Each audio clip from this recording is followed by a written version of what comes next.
মানে আমাদের তো ছোটো বাস মনে করেন লোকাল নিয়ে, লোকাল তো ওরা ওই টোটো মনে করেন 1-2 পার্সেন্ট টোটোকে অফিসে নিয়ে ওরা আগে চলছে। খুব কঠিন হচ্ছে, 100 টাকা 150 টাকা এই করে নিয়ে আমরা কী করে খুব কঠিন অবস্থা চলছে আমাদের। বন্ধ করে রেখে দিয়েছি। মূলত টোটো কি যাত্রী উঠায় নিয়ে যাচ্ছে? টোটো নিয়ে চলে যাচ্ছে, সকাল থেকেও একদম ময়নাগুড়ি চলে যাচ্ছে, এদিকে বীরপাড়া চলে যাচ্ছে, বানারহাট চলে যাচ্ছে, জলপাইগুড়ি চলে যাচ্ছে টোটো প্যাসেঞ্জার নিয়ে। টোটোর প্রতি কোনো প্রশাসনকে অনেকবার জানানো হয়েছে টোটোর ব্যাপারে। এখন প্রশাসন যদি কোনো ব্যবস্থা না নেয় তাহলে তো কি চাচ্ছেন আপনারা? আমরা চাচ্ছি টোটো যাতে হাই রোডে না চলে। হাইওয়েতে টোটোর দাপটে মুখ থুবড়ে পড়ছে ছোট বাস ব্যবসায়ীরা। ছোট বাসগুলোতে যাত্রী নেই, ফাঁকা বাস নিয়ে ছুটতে হচ্ছে গন্তব্যের উদ্দেশ্যে। এক প্রকার চালক কন্ডাক্টরের হাজিরা ওঠানোই দুর্বিষহ হয়ে উঠছে টোটোর দাপটে বলে অভিযোগ বাস চালক সহ মালিকদের। সংগঠন থেকে একাধিকবার জেলা প্রশাসনকে জানানো হলেও কাজের কাজ কিছু হয়নি বলে অভিযোগ। ধূপগুড়ি পৌর বাস টার্মিনাসে দেখা যায় একাধিক ছোট বাস কোনো রুটে যাচ্ছে না।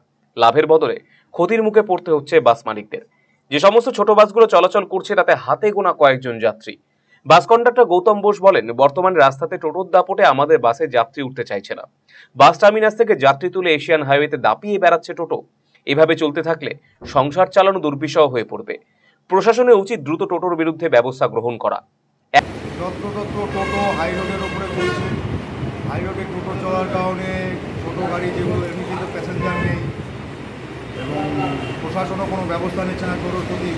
টোটো হাই রোডে বন্ধ করার জন্য, টোটো হাই রোডে বন্ধ না হওয়া পর্যন্ত ছোটো গাড়ির ব্যবসা তো হচ্ছে না এবং ড্রাইভার স্টাফ যারা আছে কন্ট্রাক্টর তাদের তো হাজিরা তো দূরের কথা, 100 টাকাও তারা পাচ্ছে না এবং মালিকদের তো কোনো পয়সাই বাঁচতেছে না। মালিকদের স্টাফেরও কোনো গাড়ি বন্ধ হয়ে যাচ্ছে, গাড়ি চলতে পারতেছে না। আজকে যেমন গাড়ি লাগিয়েছি টাইমে আমাদের লোক হচ্ছে না, গাড়ি নিয়ে চলতে পারতেছি না গাড়ি।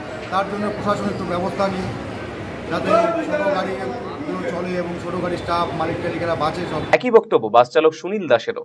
তিনি বলেন, আমাদের এবং মালিকদের ভয়াবহ পরিস্থিতির মধ্য দিয়ে যেতে হচ্ছে।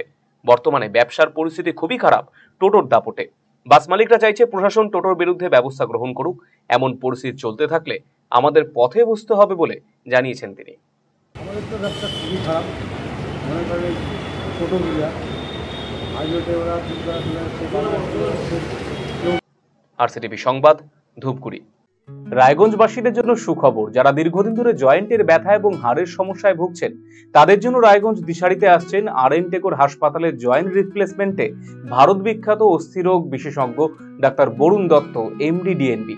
এখন থেকে প্রতি মাসের নির্দিষ্ট দিনে ডাক্তারবাবুকে দেখাতে আজই যোগাযোগ করুন দিশারি হেলথ কেয়ার, উকিলপাড়া, রায়গঞ্জ শাখায়। যোগাযোগ করুন 7477785509, 7477785512 এই নম্বরে।